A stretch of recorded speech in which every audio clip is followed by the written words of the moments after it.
పంచటమా, అది కలలో మాట. ఢిల్లీ పారిపాలు దగ్గర వంగి స్థలం చేసినప్పుడు ఎక్కడుండి మీ బ్రిటిష్ సామ్రాజ్యం? వర్తకం కోసం చంద్రగిరి రాజుల దగ్గర యాచించినప్పుడు ఎక్కడుండి మీ బ్రిటిష్ సామ్రాజ్యం? మా పొలాలు మేము దున్నుకొని వచ్చినంత, కానీ పన్ను కట్టవలేనంత. అడవిలలో కట్టెలు కొట్టుకొని వచ్చినంత, కానీ సుంకం చెల్లించవలేనంత. ఏమిటి ఈ శుద్ధి సత్తలు? నన్ను ఈ మన్యానికే రాజుగా ప్రకటిస్తారా? ఈ ఒక్క మన్యానికే కాదు, మా భారతదేశానికే నన్ను రాజుగా ప్రకటించినా నేను మీకు లొంగేదే లేదు. హో, నక్క జిత్తుల వేయడం మీకు బాగా తెలుసు.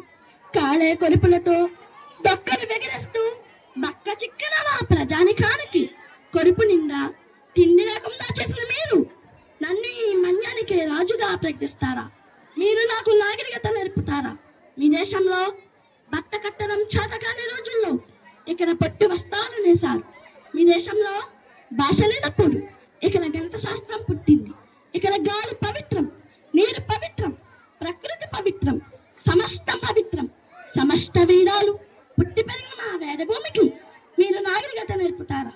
మేము 10 కోట్ల భారతీయులం. ఒక్కసారి భూమి వేస్తే ఆ భూమిలో మీరు కొట్టుకుపోతారు.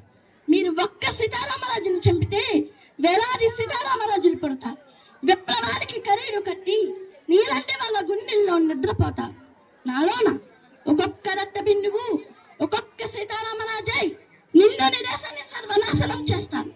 ఇది ప్రళయకాల రుద్రకేల అగ్నిగోళ నేత్రం.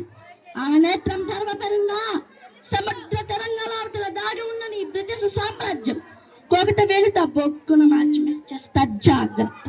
గాలిలో గాలినై, మంటలో మంటనై, నా ప్రజలు పాడుకునే అమూర్త గీతాన్నై, అఖండ శక్తులనై గెలుస్తా. వాటాలోనే నిన్ను నిలుస్తా. అప్పా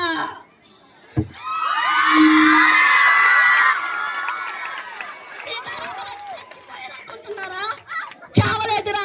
సీతారామరాజు ఒక వ్యక్తి, సీతారామరాజు ఒక శక్తి. సీతారామరాజు మన్యం విప్లవ వీరుడు. అబ్బా, ఎంత పని చేసావురా మూర్ఖుడా.